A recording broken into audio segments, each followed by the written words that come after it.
Bismillahirrahmanirrahim.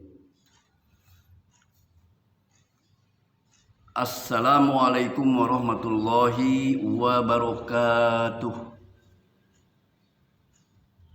Alhamdulillahirabbil alamin. Wassalatu wassalamu ala Rasulillah wa ala alihi wa ashabihi wa man tabi'ahum bi ihsani ila yaumiddin. Wa qala Allah ta'ala fil Qur'anil Karim, ya ayyuhalladzina amanu hal adullukum ala tijaratin tunjikum min azabin alim tu'minuna billahi wa rasulihi wa tujahiduna fi sabilillah bi amwalikum wa anfusikum dzalikum khairul lakum in kuntum ta'lamun. Wa qala Rasulullah sallallahu alaihi wasallam, khairukum man ta'allamal Qur'ana wa 'allamahu. Alhamdulillah, kita bersyukur kepada Allah Subhanahu wa taala yang sehingga pada momen yang indah ini kita masih diberikan Allah Subhanahu wa taala kesehatan, kekuatan untuk melaksanakan kegiatan-kegiatan beribadah kepada Allah Subhanahu wa taala dengan melaksanakan thalabul ilmi yang sudah diperintahkan Allah Subhanahu wa taala dan telah dicontohkan oleh Rasulullah sallallahu alaihi wasallam. Dan perkara penuntutan ilmu ini adalah sesuatu yang kita inginkan dan kita butuhkan, ya.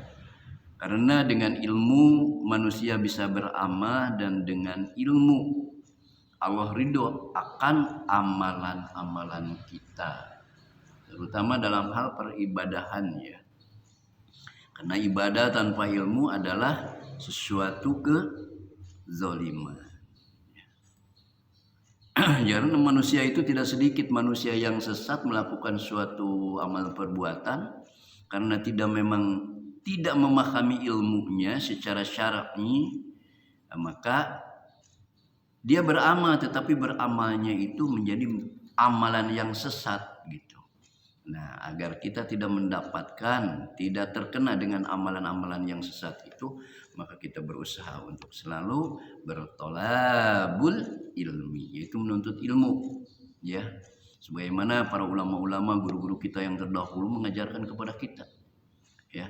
Ketika saat kita masih kecil, ada yang di pesantren, ada juga yang sekolah umum, selalu mempelajari, belajar Al-Quran, belajar hadis, dan ini untuk keperluan kita sesungguhnya.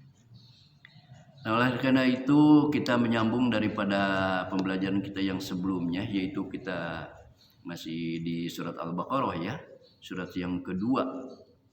Kita masuk ke ayat yang ke-13 sekarang nih, ya. Masuk ke ayat yang ke-13. Insyaallah, mari silakan sama-sama dibuka kitabnya, Al-Qur'annya, dan coba dicari di ayat yang ke-13, ya. Ayat yang ke-13 surat Al-Baqarah, ya. Sebagaimana saya bilangkan, Al-Baqarah ini adalah arti bahasa kita, yaitu sapi betina. Insyaallah hadirin Bapak Ibu yang dirahmati Allah Subhanahu wa taala, sudah ketemu, ya, ayatnya yang ke-13. Insyaallah. Mari kita mulai saja pembelajarannya. A'udzu billahi minas syaitonir rajim.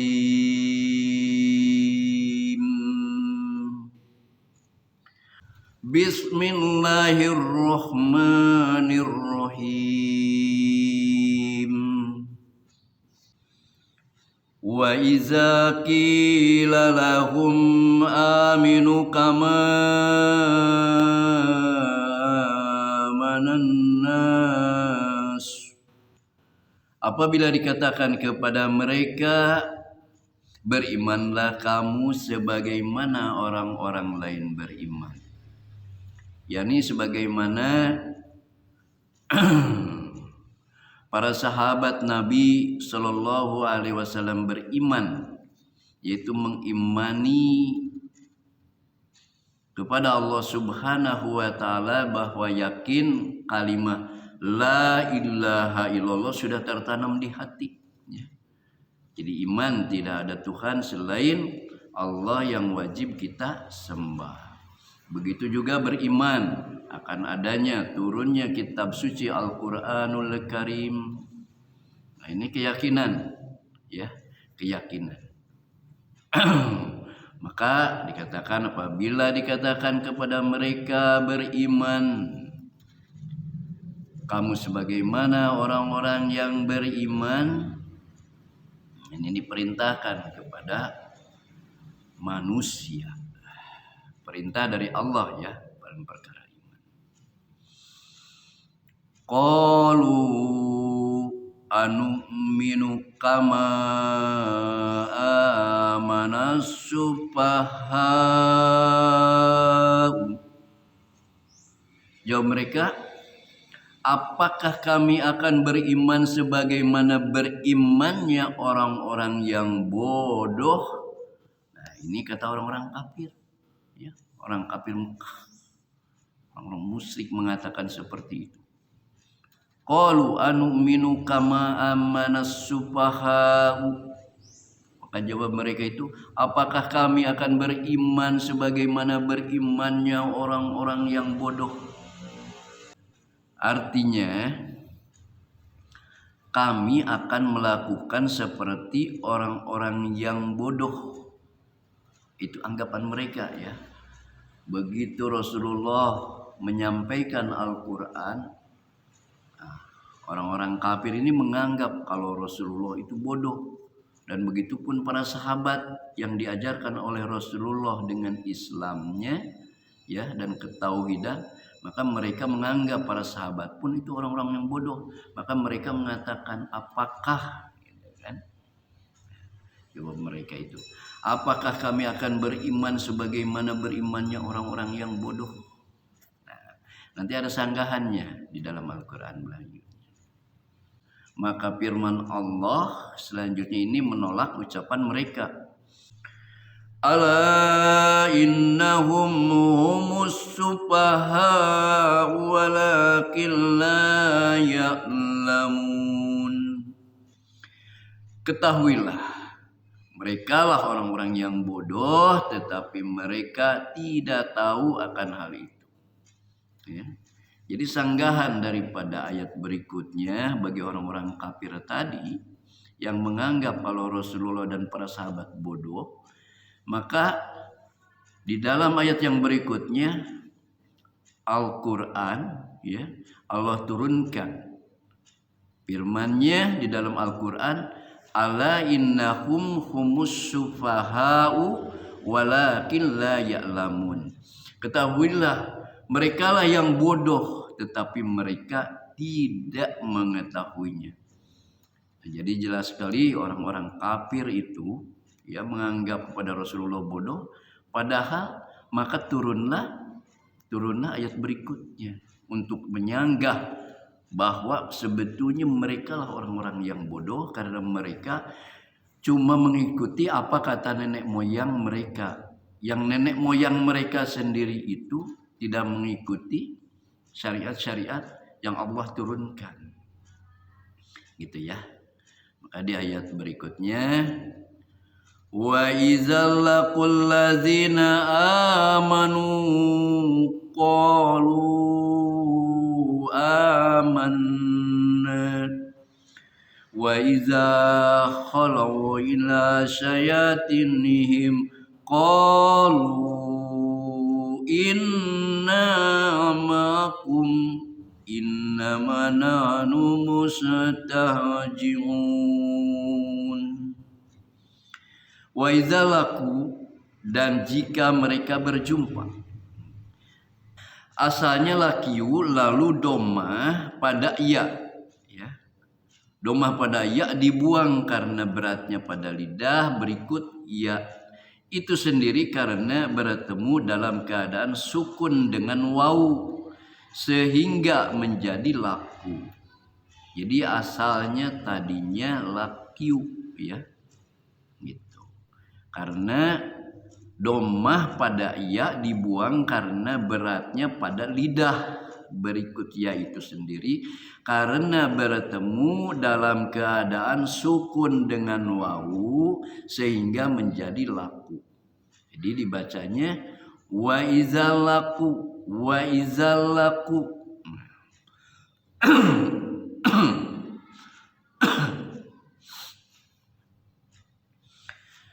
Alladzina amanu qalu amanna wa idza khalau. Dengan orang-orang yang beriman mereka berkata, kami telah beriman. Dan bila mereka telah berpisah dengan orang-orang yang beriman dan kembali kepada ila sayatinihim, yaitu kepada setan-setan mereka, itu maksudnya kepada pemimpin-pemimpin mereka, pemimpin-pemimpin kaum kafirin, gitu kan. Maka mereka mengatakan, ya, ketika masih bersama dengan orang-orang yang beriman, kami telah beriman, gitu. Tetapi ketika mereka kembali kepada ilah sayatin tadi, kepada setan-setan mereka, maksudnya kepada pemimpin-pemimpin kafir mereka, mereka mengatakan qalu inna ma'akum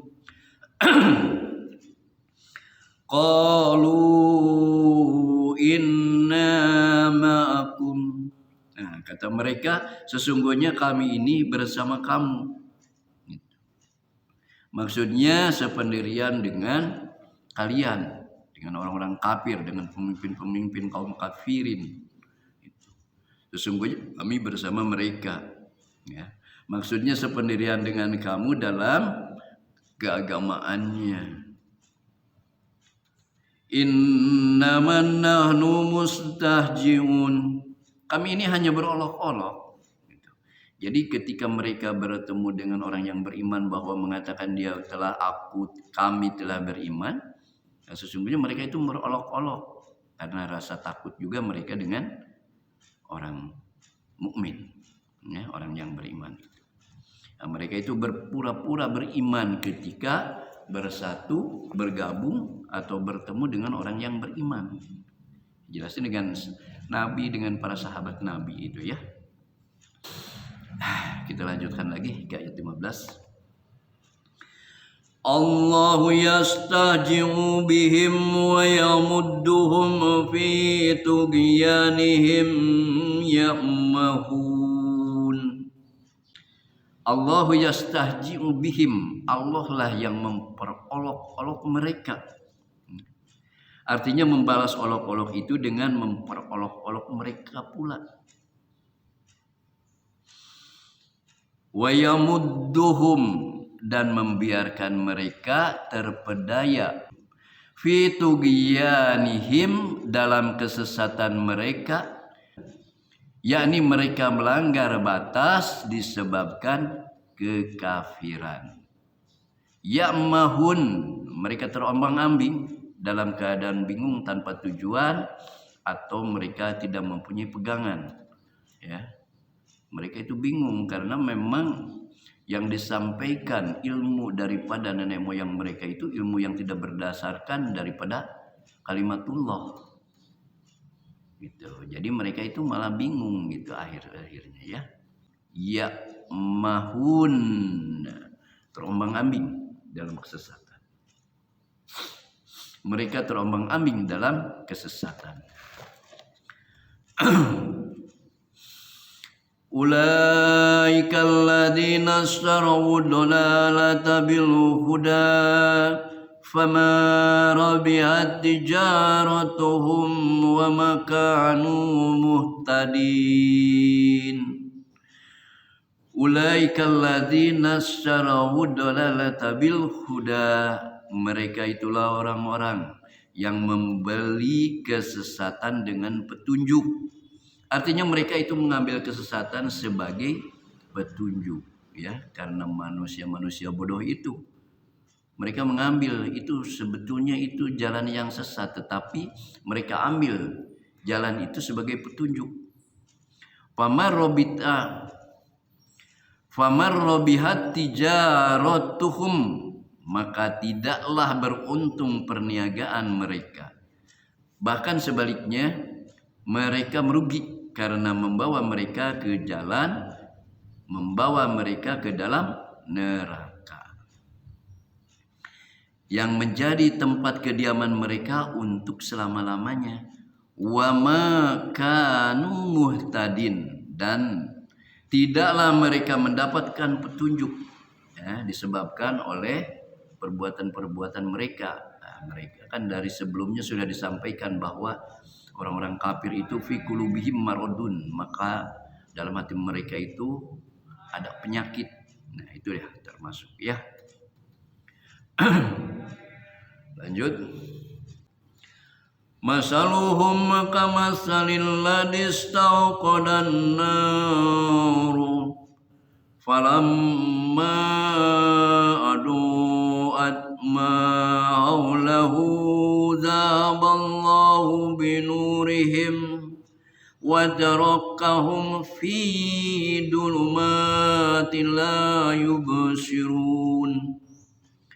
Masaluhum, perumpamaan mereka. Nah, sifat mereka ini di dalam kemunafikannya yaitu kamasalil ladzi istauqad, seperti orang-orang yang menyalakan atau menghidupkan naron, api dalam kegelapan.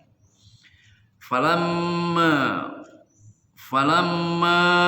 adoat, dan setelah api itu menerangi atau menyinari mereka, ma haulahu, apa yang ada di sekelilingnya, hingga dia dapat melihat dan merasakan aman daripada apa yang ditakutkannya itu.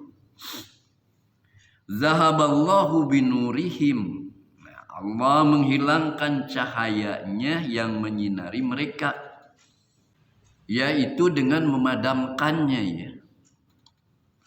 Kata ganti orang dijadikan jamak him. Nah, ini merujuk kepada makna allazi. Wa tarakahum fi dhulumatin la yubsirun, dan meninggalkan mereka dalam kegelapan, tidak dapat melihat apa yang terdapat di sekeliling mereka, sehingga tidak tahu jalan dan mereka itu dalam keadaan kecemasan. Nah, demikian halnya dengan orang-orang munafik yang mengucapkan kata-kata beriman tadi. Nah, bila mereka mati, mereka akan ditimpa oleh ketakutan dan azab. Kita lanjut lagi ke ayat yang ke-18. Summum bukmun umyun fahum la yarjun. Sum, mereka tuli terhadap kebenaran, maksudnya tidak mau menerima kebenaran yang didengarnya. Sum. Bukmun, bisu terhadap kebaikan, hingga tidak mampu mengucapkannya kata-kata yang benar. Umyun, nah, mereka itu buta, ya, buta terhadap jalan kebenaran dan petunjuk Allah, sehingga tidak dapat melihatnya.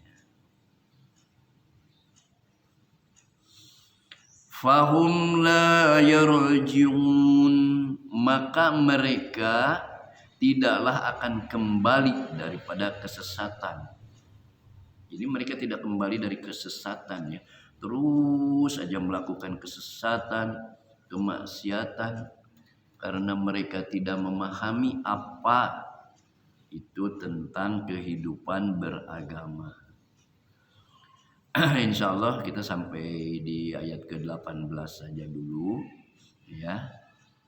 Kita pahami dulu sedikit-sedikit agar kita apa ya, paham apa yang kita pelajari, dan yang sedikit-sedikit itu yang kita amalkan. Jadi setelah kita thalabul ilmi, itu menuntut ilmu, kita amalkan dalam perbuatan kita, dalam kehidupan kita, agar kita mendapatkan manfaat daripada pembelajaran ini, dan memohon kepada Allah agar kita diberkahi dengan asbab kita mempelajari Al-Qur'anul Karim. Maka kita yang pertama kita mendapatkan pahala daripada pembacaannya. Setelah itu kita mendapatkan ilmunya, ya, atas penjabaran-penjabaran daripada ayat-ayat suci yang kita baca, sehingga kita bisa memahami ayat-ayat suci Al-Quran dan kita mengamalkannya dalam kehidupan kita. Insya Allah itu saja mungkin untuk saat ini pembelajarannya sampai surat ke-18 ya, sampai ayat yang ke-18. Insya Allah nanti kita berlanjut di waktu yang lain. Demikian, wabillahi taufiq wal hidayah. Wassalamualaikum warahmatullahi wabarakatuh.